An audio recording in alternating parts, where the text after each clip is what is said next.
সুদভিত্তিক অর্থ ব্যবস্থা কায়েম করে, আর অনৈসলামিক সরকার সুদভিত্তিক অর্থ ব্যবস্থা কায়েম করে। যাকাত আর সুদের মধ্যে পার্থক্য কি? যাকাত হচ্ছে, এক কথায় বুঝাই, ব্যাখ্যা দেব না, এক কথায় বুঝাবো। যাকাত হচ্ছে ধনীদের কাছ থেকে নেও, গরিবদেরকে দাও। আবার শুনুন, যাকাত হচ্ছে ধনীদের কাছ থেকে নাও, গরিবদেরকে দাও। আর সুদ হচ্ছে গরিবদের কাছ থেকে নাও, ধনীদেরকে দাও। টাকায় টাকা টানে, একজনে শুনছিল টাকায় টাকা টানে, সে মনে করলো কেমনে টাকায় টাকা টানে। তারপরে সে এক ব্যাংকের সামনে গিয়ে অনেক টাকার মধ্যে নিজের একটা টাকা ছুঁড়ে মেরেছে। ঘন্টা 2 দাঁড়ায় আছে, দেখে যে তার টাকা আসে না। তখন ব্যাংকের দারোয়ান এসে পিছন থেকে গলাটা ঠেসে ধরছে, বেটা তুমি চোর নাকি, না হাইজাকার, না মাস্তান, না সাদাবাজ? কয় যে না, আমি এর কোনোটাই না। তাহলে এই পজিশন নিয়ে দেখতেছো কি? কয় যে আমি শুনছিলাম টাকায় টাকা টানে, সেজন্য আমার পকেটে একটা টাকা ছিল, ওই যে কেশিয়ার টাকাগুলি গুনতেছে ওইখানে মারলাম, দেখেনি টাকা, আমার টাকায় কিছু টাকা টাইনে আনে। এতক্ষণ দাঁড়ানো, আমার টাকা তো টানলই না, আমার যে একটা টাকা তাও আসে না। দারোয়ান বলছে, বেটা তুমি ঠিকই শুনেছো, টাকায় টাকা ঠিকই টানে, ওই অনেকগুলা টাকা তোমার একটা টাকারে এমন ভাবে টাইনিয়া ধরছে, বাইরে আবার উপায় নাই। সুদভিত্তিক অর্থ ব্যবস্থায় গরিবরা এভাবে শোষিত হয়। শোষিত হয় কারা? গরিবরা। সিনেমা কারা বানায়? ধনীরা। শোষিত হয় কারা? গরিবরা। লক্ষ্য করেন, তাকান, আল্লাহর কথা কত বাস্তব। ধনীরা সিনেমা বানায়, শোষিত হচ্ছে গরিবেরা। রিক্সা চালায়, ঠেলা গাড়ি চালায়, মাথার ঘাম পায়ে ফেলেছে, পরিশ্রান্ত হয়েছে, বিকাল বেলায় সেই টাকা নিয়ে যাচ্ছে বাজার করতে। সিনেমা হলের সামনে যায় দেখে সর্বনাশ, যুবক একটা যুবতীর জড়ায় ধরছে 2 হাত দিয়া, নিচে লেখা কি যে প্রেম আর কত যে জ্বালা।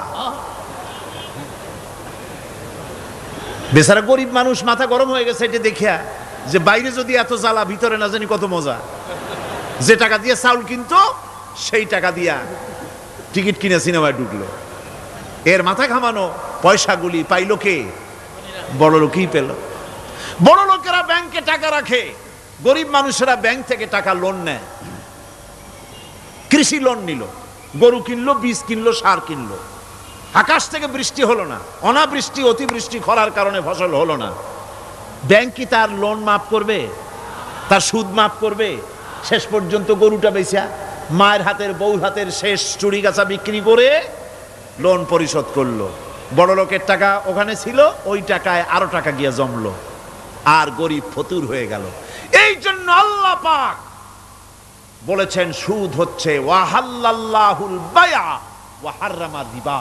আল্লাহ পাক ব্যবসাকে করেছে হালাল, সুদকে করেছেন হারাম। এই সুদের মধ্যে 70টি গুনাহ, তার ছোট্ট গুনাহ হলো নিজের মায়ের সাথে জিনা করা। জোরে কোন নাউজুবিল্লাহ।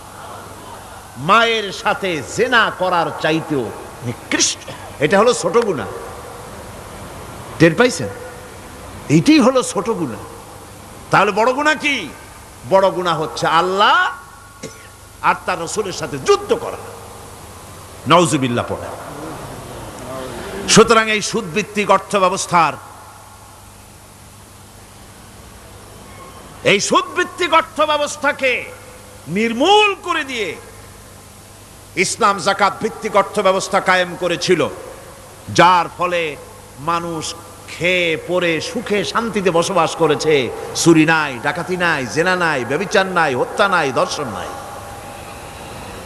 এমন এক সময় এসেছিল, কোরআনে কারিমের বরকতে, যাকাত ভিত্তিক অর্থনীতির বরকতে এমন এক সময় এসেছিল, ময়দানে ঢোল পিটানো হতো, বাজারে বাজারে যাকাত কে নেবে, যাকাত কে নেবে, যাকাত কে নেবে। একজন মানুষও খুঁজে পাওয়া যায় নাই যে বলবে যাকাত আমার দরকার। গল্প করলাম? এটা কি গল্প? এটা বাস্তব। হযরত ওমর বিন আব্দুল আজিজ রাহমাতুল্লাহ আলাইহির জামানায় সদকার টাকা নিয়ে 3টি দিন একজন ঘুরেছেন গ্রামে গ্রামে, ময়দানে ময়দানে। একটা গরিব খুঁজতেছেন, সদকার টাকা দেবে, গরিব খুঁজে পাওয়া যায় না। ক্লান্ত শ্রান্ত হয়ে মরুদ্যানের ভিতরে আরাম করতেছেন, এমন সেখানে আর একটা লোক আসছে, ধুলা মলিন বড় একটা বস্কা তার সাথে। এই লোকটি তার কাছে গিয়ে বলছে, ভাই আল্লাহ আপনারে আমারে মিলাই দিছে, 3 দিন পর্যন্ত ঘুরেছি কিছু সৎকার টাকা নিয়ে, এত বড় দেশের এত জায়গা ঘুরলাম, একটা গরিব পাই নাই যে তারে দেব, আল্লাহ আপনারে মিলাই দিছে, নেন এই টাকাগুলা। কয় যে তোমার মাথা খারাপ না স্ক্রু ঢিলা? তুমি কি মনে করছো আমার এই বস্কার মধ্যে ছেঁড়া খাতা? তোমার টোপলায় যে টাকা আছে আমার বস্তায় তার থেকে অনেক বেশি টাকা আছে। তুমি ঘুরতেছো 3 দিন, আমি ঘুরতেছি সপ্তাহকাল, একটা ভিক্ষুক পাই নাই। এটা কিসের বরকতে? ইসলামী অর্থনীতির বরকতে। যেরকম কিসের বরকতে? কপাল পোড়া জাতি, কপাল পোড়া জাতি। সেই বরকতপূর্ণ সমাজ ব্যবস্থার দিকে না গিয়ে কোন নেতা কোন নেত্রী কি কইল সেদিকে দৌড়ায়, সেদিকেই দৌড়ায় পাগলের মতো। হেমিলেনের বংশীবাদক বাঁশি বাজায় চললো, আর ইঁদুর বাঁদর সব পিছনে ছুটলো। এর কোনো মানে হয় না।